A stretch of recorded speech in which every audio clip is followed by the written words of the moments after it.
Olá, boa noite. Meu nome é João Pedro e estou aqui representando um grupo formado pelos integrantes Priscila, Gustavo Felipe, Marcela, Thaís, Arthur e eu, João Pedro. E somos alunos da Pontifícia Universidade Católica de Minas Gerais, do São Gabriel. Eu represento uma equipe de profissionais e nós fomos contratados por uma associação desportiva chamada Ursa Maior, que está na beira da falência. A gente foi contratado por essa associação para analisarmos propostas apresentadas por uma empresa de consultoria. E essa empresa tenta, através do que permite a lei e as regras do mercado, alavancar os negócios da associação e retomar de maneira mais positiva o desenvolvimento da Ursa Maior. A empresa de consultoria elaborou 6 propostas de tentativa para resolver esse problema financeiro da associação. São as propostas que nós vamos analisar a partir de agora. A primeira sugestão apresentada pela consultoria se dá em que a Ursa Maior deve pedir a sua recuperação judicial. Mas para receber a recuperação judicial, deverá ser observados os requisitos para a constituição de uma empresa. A Associação Ursa Maior, pelo próprio nome, conclui ser uma atividade sem fins lucrativos, logo não se enquadra-se como empresa, conforme que está prescrito no artigo 966 do Código Civil, e eu vou ler ele aqui agora. Considera-se empresário quem exerce profissionalmente atividade econômica organizada para produção ou a circulação de bens e serviços.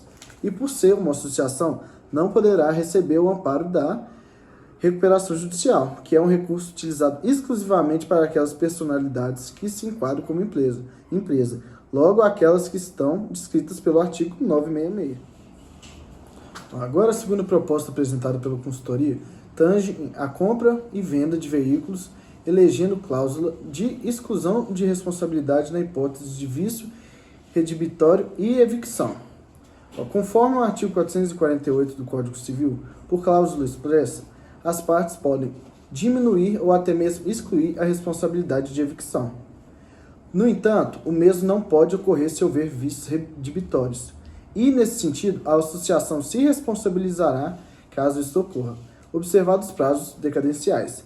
Logo, apenas cláusulas expressas, como a exclusão de responsabilidade acerca da evicção, poderão constar no contrato. Agora, na terceira proposta apresentada pela consultoria, foi celebrado um contrato com uma transportadora, tendo essa mesma transportadora se eximindo de qualquer responsabilidade em caso de perda ou extravio e deteriorização das bagagens e materiais, bem como qualquer dano sofrido pelos atletas, membros da comissão técnica, em virtude do fato de terceiro, de força maior ou de caso fortuito.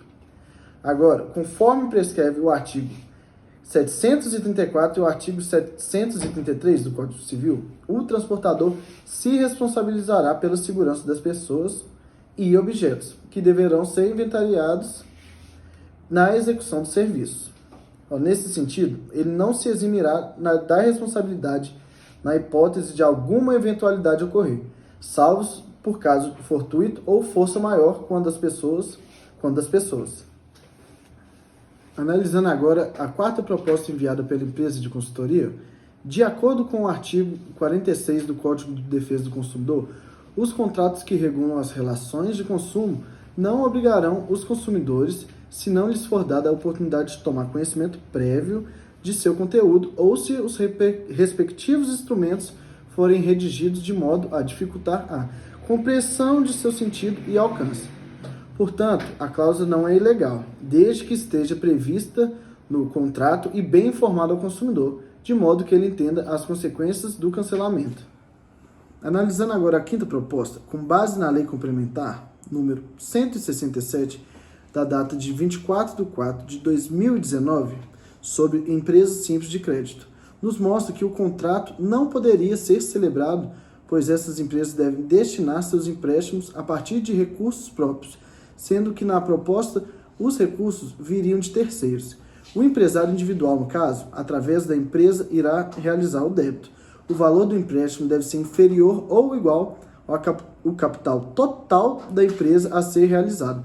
Porém, a taxa de juros cobrada no empréstimo é legal, pois na mesma lei sobre as ESC, diz que ela não se aplica às regras de controle de juros previstas tanto na lei de usura e no Código Civil, como é dito no artigo 3º dessa lei. Se for realizada o empréstimo ou qualquer ação vinculada a terceiros utilizando o nome da empresa, essa pessoa estará passível a cumprir pena de 1 a 4 anos de prisão, além de uma multa. Por isso, o contrato posteriormente poderá ser anulado. Finalmente, analisando a sexta e última proposta enviada pela empresa, de acordo com o artigo 9º da edição da vigente Lei de Introdução ao Direito Brasileiro de 1942, artigo 9º, para qualificar e reger as obrigações, aplicar-se à lei do país em que se constituírem. O artigo 1º diz que, destinando-se à obrigação de ser executada no Brasil e dependendo da forma essencial, será esta observada, admitidas as peculiaridades da lei estrangeira quanto aos requisitos do ato. E a segunda diz que, o segundo parágrafo diz que a obrigação resultante do contrato reputa-se constituída no lugar em que residir o proponente. A cláusula é inválida, pois ela não está de acordo com as leis brasileiras, e apesar da autonomia da vontade ser essencial aos contratos, fazendo com que tenham uma única fonte, as verdades das partes. Quando estamos diante de contratos internacionais, o direito de cada país irá reger o direito que se aplica ao contratado, não podendo a autonomia da vontade entrar em conflito com essa. Portanto, a Ursa Maior pode solicitar uma anulação da cláusula e, não ocorrendo a transação com a empresa que iria fornecer o material esportivo, poderá ajuizar a ação no sistema judiciário, que economicamente é mais favorável pelo alto custo da arbitragem, tendo em vista a atual situação. Essa foi então a nossa análise sobre as propostas apresentadas pela empresa de consultoria e esperamos que a Ursa Maior se restabeleça o quanto antes. E muito obrigado por assistirem o vídeo.